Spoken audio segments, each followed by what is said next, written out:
ठीक है ना। तो बर्फ़ अगर पिघलने का देखो करा ना कि पानी पीने के लिए लोग गर्मी के महीनों में बर्फ़ पिघलने के ऊपर निर्भर रहते हैं। ठीक है, इस इलाके में पानी जो बर्फ़ पिघलने के बाद लोग पानी पीने को मिलता है, शुद्ध पानी। ऊन की कीमतें साल महंगी होती हैं वहाँ पे। उसके बाद क्या करते हैं, व्यापारियों को और बेच देते हैं। ठीक है ना, मुख्यतः कश्मीर में ही यह पश्मीना सालें बुनी जाती है। लिख लो, कश्मीर में जो सालें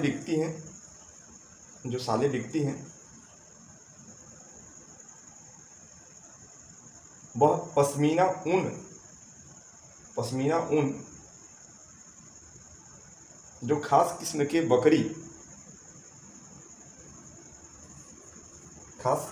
बकरी के द्वारा मिलता है।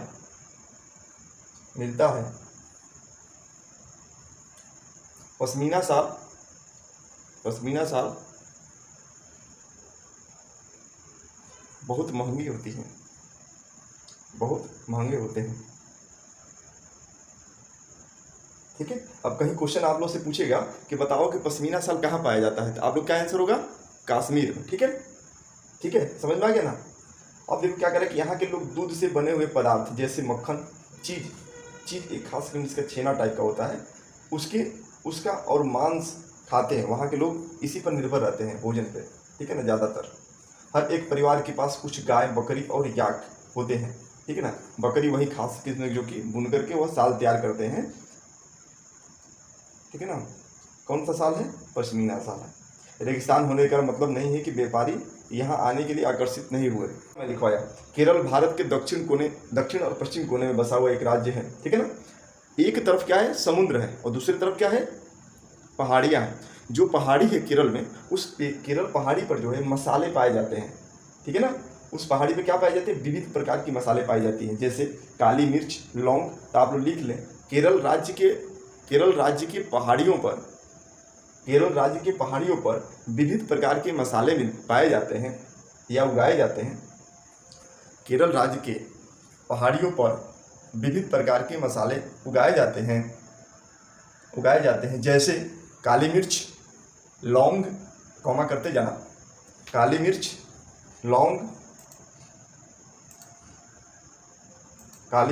लौंग, इलायची इत्यादि। ठीक है, तो हमारे देश में विदेशी जब आए ना, सबसे पहले मसाले का ही व्यापार करने के लिए आए थे वो लोग। ठीक है, क्योंकि मसाले विश्व में अगर सबसे ज़्यादा मसाले अगर होते हैं तो भारत में पाए जाते हैं। तो मसालों के कारण ही क्षेत्र में व्यापारियों के लिए बहुत ही आकर्षक बना। यह क्षेत्र जो है केरल, व्यापारियों के लिए सबसे आकर्षित होने का कारण था मसाला। ठीक है, तो यहाँ पर भी आप लोग नोट कर लें कि केरल मसालों के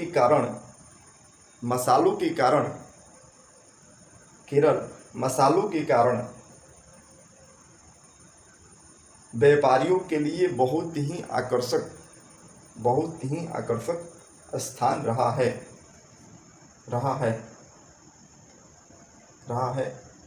यहाँ पर अरबी और यहूदी व्यापारी भी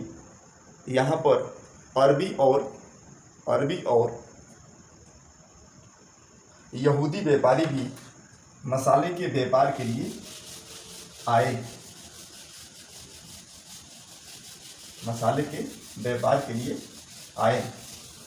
ठीक है, यहाँ तक अब समझ में आ गया ना। अब देखो आगे क्या लिखा हुआ है, नोट करके लिखो।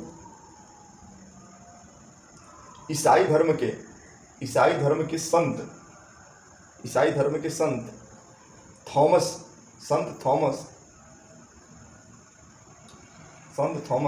लगभग 2000 साल पहले केरल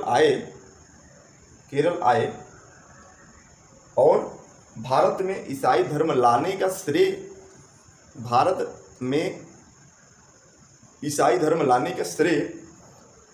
श्रेय मतलब क्या होता है कि माना जाता है कि वहीं लेकर आए थे यहाँ पे ना। ठीक, हाँ, श्रेय संत थॉमस को जाता है। केरल में सबसे ज़्यादा ईसाई पाए जाते हैं अभी भी। संत थॉमस को जाता है, ठीक है। अब आगे लिखो। अब लिखा है कि अरब से कई व्यापारी यहाँ आकर बस गए। इब्न बतूता ने जो करीब 700, लिख लो इब्न बतूता, अलग नोट करके लिखो, इब्न बतूता जो करीब 700 साल पहले यहाँ आया, जो 700 वर्ष पहले यहाँ आया और अपने यात्रा वृत्तांत मतलब होता है कि हम यात्रा करने आए हैं, घूमने आए हैं, ठीक है। उस समय वहाँ के जो घटनाएं होती है या तो उसके बारे में जो लिखते हैं, ठीक है ना, उसी को वृत्तांत बोलते हैं। तो यात्रा वृत्तांत में मुसलमानों के जीवन का विवरण देते हुए लिखा, ठीक है। कौन लिखा था? इब्न बतूता जब यहाँ आया था तो वह मुसलमानों के जीवन का विवरण देते हुए लिखा कि भारत में मुसलमान समुदाय की बहुत बड़ी इज्जत थी। उस समय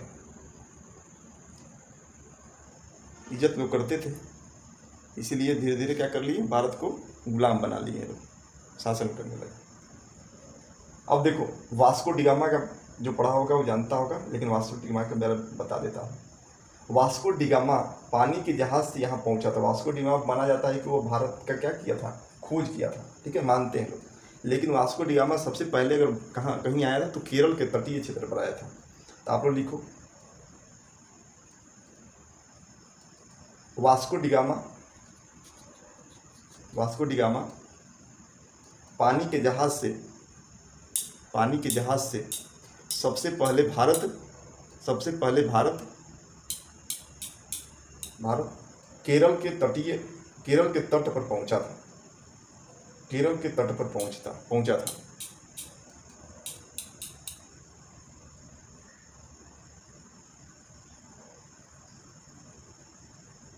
ठीक है। तो यूरोप से आया था, ठीक है। यूरोप पुर्तगाली कहाँ का था? वास्को डिगामा, नोट कर लो, अलग से लिख लो। वास्को डिगामा पुर्तगाली था, ऐसे लिख लो। वास्को डिगामा एक पुर्तगाली था, पुर्तगाली यात्री लिख लो, उसको कि एक पुर्तगाली यात्री था, ऐसे लिख लो, अलग नोट कर लेना। पूछता है, ये क्वेश्चन पूछता है यहाँ से। जो मैं लिखवा रहा हूँ सब इंपॉर्टेंट छात्र लिखवा रहे हैं, ऐसे फालतू नहीं लिखवा रहा हूँ, ठीक है ना। यहाँ तक सबको बात क्लियर हुई? जल्दी से बोलते जाओ तो फिर आगे मैं पढ़ूँ। हाँ, यहाँ समझ में आया ना? हाँ, ठीक है। किसी को कोई दिक्कत हो तुरंत बता देगा, ठीक है। तो देखो, ये जो वास्को डिगामा था वो सबसे पहले भारत पहुंचा था। क्वेश्चन पूछता है कि बताओ कि वास्को डिगामा भारत सबसे पहले जब भारत आया था तो किस तट पे आया था? तो केरल के तट पे आया था। उसको तट का नाम कालीकट बंदरगाह भी कहा जाता है, ठीक। तो वह सबसे पहले वहां पहुंचा था। मछली पकड़ने के लिए जो जाल इस्तेमाल किया जाता है उसका नाम, या उसको इन्वर्टेड कॉमा में लिख लेना, उसको चीना वला कहते हैं। चीना वला क्या कहते हैं? चीना वला कहते हैं, ठीक। दूसरा पॉइंट लिखो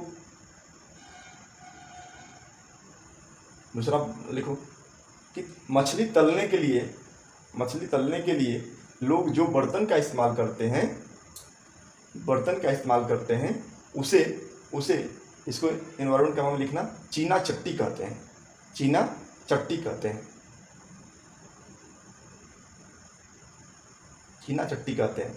कहने का मतलब है कि चीन शब्द वर्ड आ रहा है तो इसका मतलब क्या है कि इसका जो उत्पत्ति हुई होगी वह कहाँ से हुई होगी? चीन से उत्पत्ति हुई होगी, ठीक है। चीन के लोग आए होंगे, यहाँ उपयोग किए होंगे, ठीक है ना। उसको देखते हुए लोग उसको इस्तेमाल करने लगे, उसका नाम अलग अलग रखा गया है, ठीक। तो नाम आप लोग जरूर याद रखना। केरल की उपजाऊ जमीन और जलवायु चावल की खेती के लिए बहुत उपयुक्त है। नोट करो, यहाँ पे नोट करो, केरल के उपजाऊ जमीन या भूमि तथा जलवायु। देखो, किसी भी फसल को उत्पादन करने के लिए जमीन यानी वहाँ की भूमि के साथ साथ जलवायु का भी होना अति आवश्यक है। ठीक, तो आप लोग लिख लें, भूमि और जलवायु चावल की खेती के लिए बहुत ही उपयुक्त है। चावल की खेती के लिए बहुत ही उपयुक्त है, उपयुक्त है।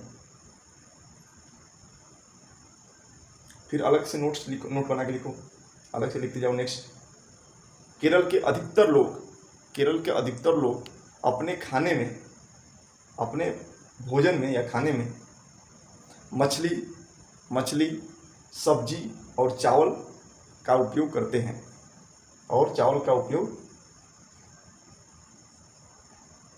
करते हैं।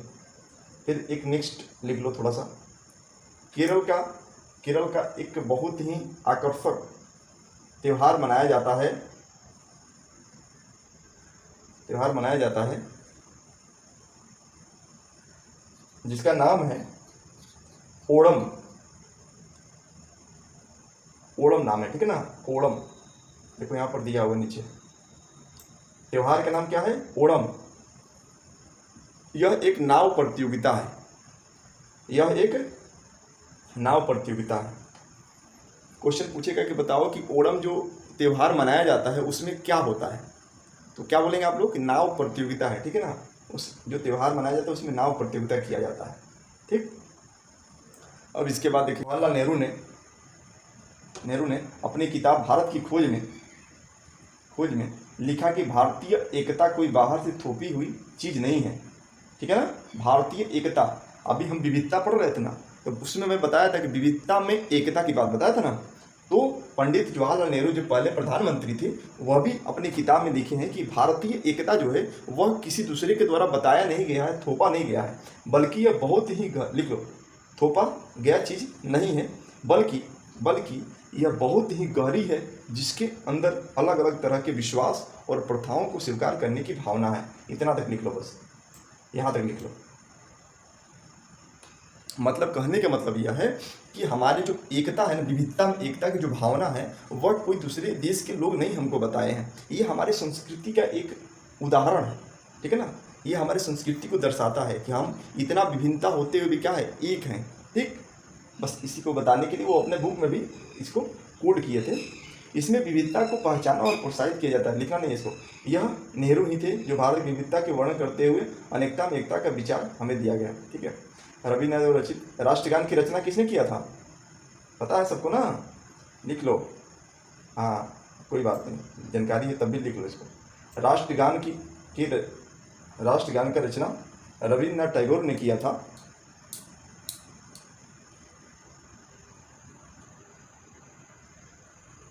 टैगोर ने किया था। अलग से फिर लिखो, नेक्स्ट लिखो, भारत के राष्ट्र, ऐसे लिखो, हमारा राष्ट्रगान कभी आप लोग पढ़ना उसको एक एक बारीकी को देखना, पूरे भारत दर्शन उसमें कराया गया है, ठीक है ना। पूरे भारत की जो ना एकता की, भारतीय एकता की अभिव्यक्ति, मतलब उसको दर्शाया गया उसमें, ठीक है। तो लिखो कि हमारा राष्ट्रगान में भारतीय एकता की एक छवि को दर्शाया गया है या वर्णन किया गया है।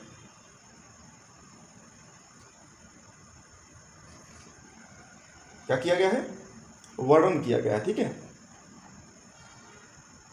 चैप्टर हमारा समाप्त। सरकार का क्या कार्य होता है, अच्छे से इसको समझेंगे, कोशिश करेंगे, ठीक है, समझने का। देखिए, सरकार का काम क्या होता है कि पहले तो सरकार जितनी सुविधाएं हमको देती है, ठीक है ना, सरकार जो है जितनी सुविधाएं देती हैं, जैसे मेडिकल सुविधा, अभी कोरोना काल में जितने वैक्सीन लगी हैं सब फ्री लगाने का जो है सरकार का काम, ठीक है ना। बिजली देना ये सरकार का काम है। सड़क बनाना क्या है, ये सरकार का सभी काम है टोटल, ठीक है ना। सड़क देना, बिजली देना, रेल सेवाएं, डाक सेवाएं। तो आप लोग थोड़ा सा नोट करते जाएं यहाँ पे, ठीक है, आप लोग नोट करते जाएं।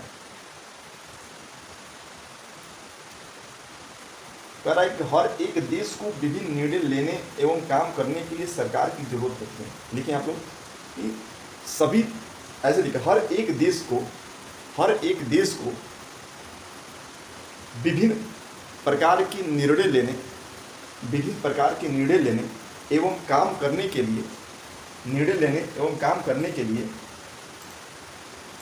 लिए सरकार की जरूरत पड़ती है। सरकार की जरूरत पड़ती है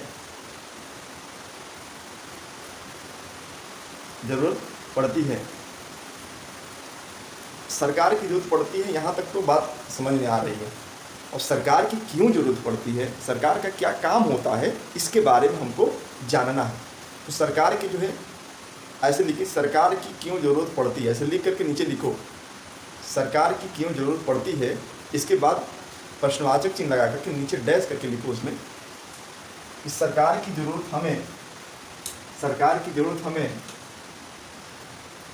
हमें हमारे लिए सड़क बनाना, रेल सेवाएं देने की व्यवस्था करना, स्कूल बनाना, बिजली की आपूर्ति को कैसे बढ़ाया जाए इसकी व्यवस्था करना, सड़क बनाना, स्कूल बनाना, बिजली की व्यवस्था करना। जब दूसरी बार बताएंगे तो इधर उधर हो जाएगा। एक बार हम दोबारा दोहराए तो क्या होता है, छूट गया, इधर उधर हो गया ना। रेल सेवाएं देना, डाक सेवाएं की व्यवस्था करना, डाक सेवा की व्यवस्था करना,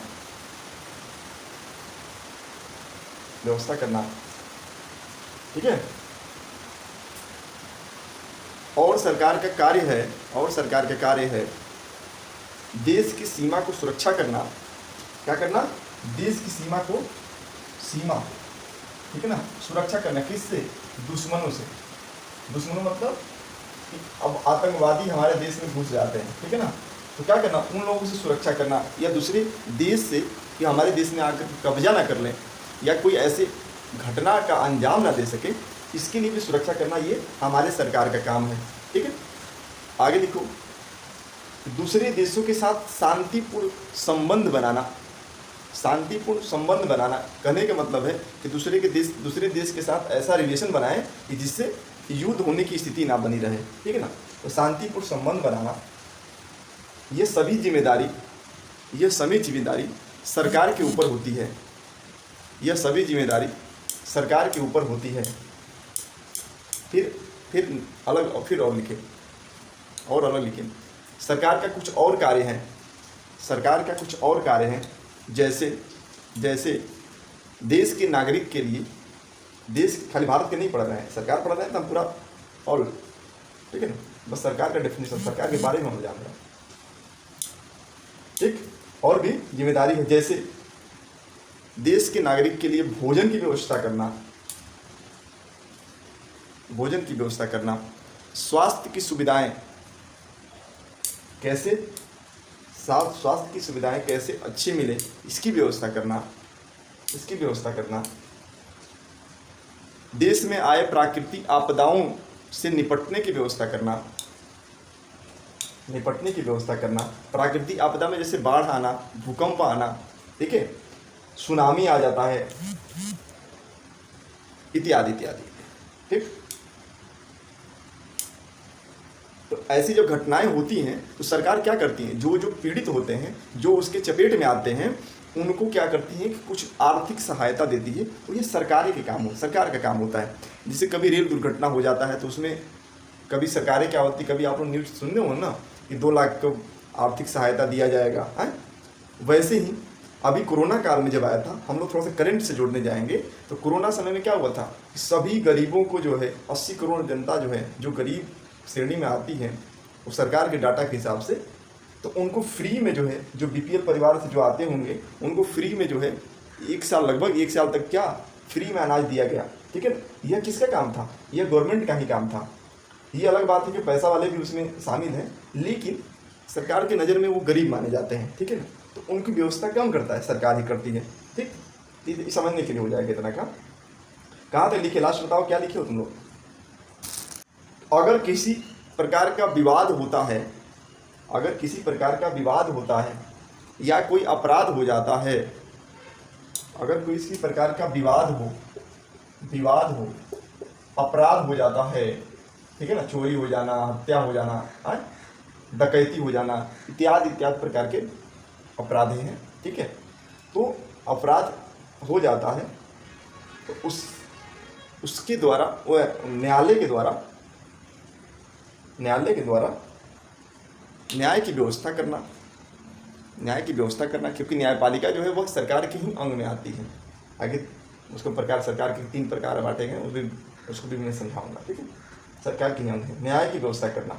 लिखा है ना, देखो, लोग न्यायालय जाते हैं, जब अपराध हो जाता है तो जिसके विरोध में हुआ है वह क्या करता है, न्यायालय जाता है, ठीक है ना, उसको न्याय वहाँ मिलता है, ठीक है ना। क्योंकि हम तो इससे जुड़े हुए हैं तो हम तो पता ही है, हमको खास करके पता है ना सबको, हाँ क्या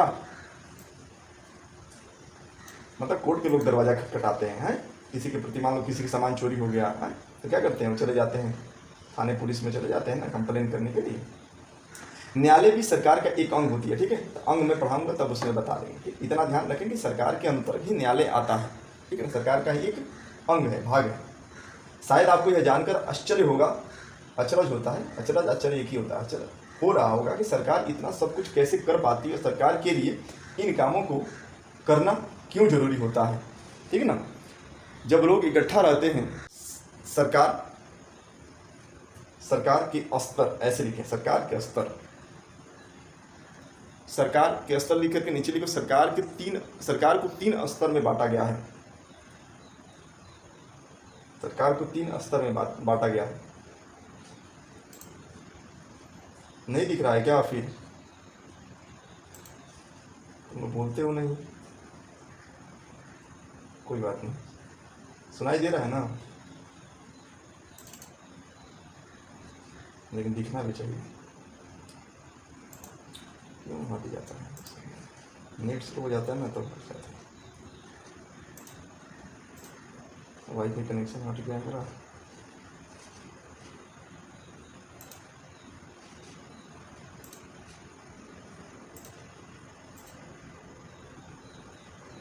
किसी को लेट नहीं हो रहा है, 5:30 हो गया, लेट नहीं हो तो बोलो, इसको पढ़ाते रहे। अभी स्थानीय स्तर मतलब हो गया गांव, मोहल्ला, शहर इत्यादि, ये हो गया हमारे गांव स्तर के, ठीक है, ये लोकल स्तर के जो हो गए। दूसरा हो गया राज्य स्तर, मतलब पूरा स्टेट की बात कर रहा है, पूरे राज्य की बात करता है, यानी पूरे राज्य सरकार जो है वह राज्य स्तर में आती है। और राष्ट्रीय मतलब पूरा देश की सरकार, जो देश की जो सरकार है, केंद्रीय सरकार है, वो हमारा राष्ट्रीय स्तर पे आती है। 3 स्तर पे सरकार काम करती है। अगर सिर्फ बताओ, सोचो क्यों 3 भाग में बांटा गया है। आप लोग सोचिए, कोई काम को अगर हम बड़े, मान लो प्रधानमंत्री को बोल दें कि खाली वही काम करे पूरे गांव आकर के छोटे छोटे लेवल पे, तो क्या काम हो पाएगा क्या? आप लोग कहीं भी देखते होंगे, अगर किसी काम को अगर हम छोटे छोटे भाग में बांट देते हैं तो काम आसानी से हो जाता है कि नहीं।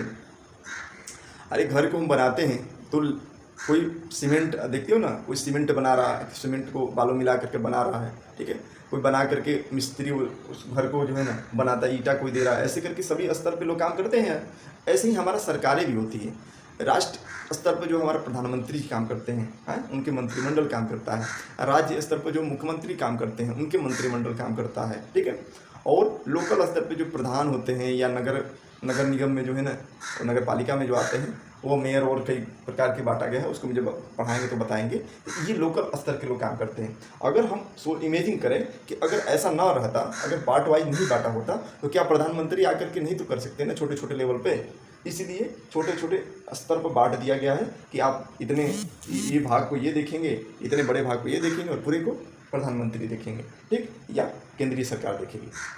अब यहाँ तक आप लोग बात हमको उम्मीद समझ में आ गया होगा, तीनों स्तर को समझ में आ गया होगा। अगर आ गया है तो फिर आगे मैं पढ़ता हूँ, नहीं तो बोलो तो कल क्लास लेंगे। अगर पढ़ने का मन है तो पढ़ाएंगे, नहीं पढ़ने का मन है तो बताओ।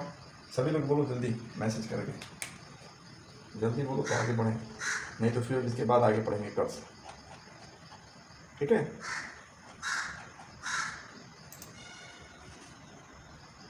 कल, ठीक है, कल, हाँ, सबका काम भी होगा ना,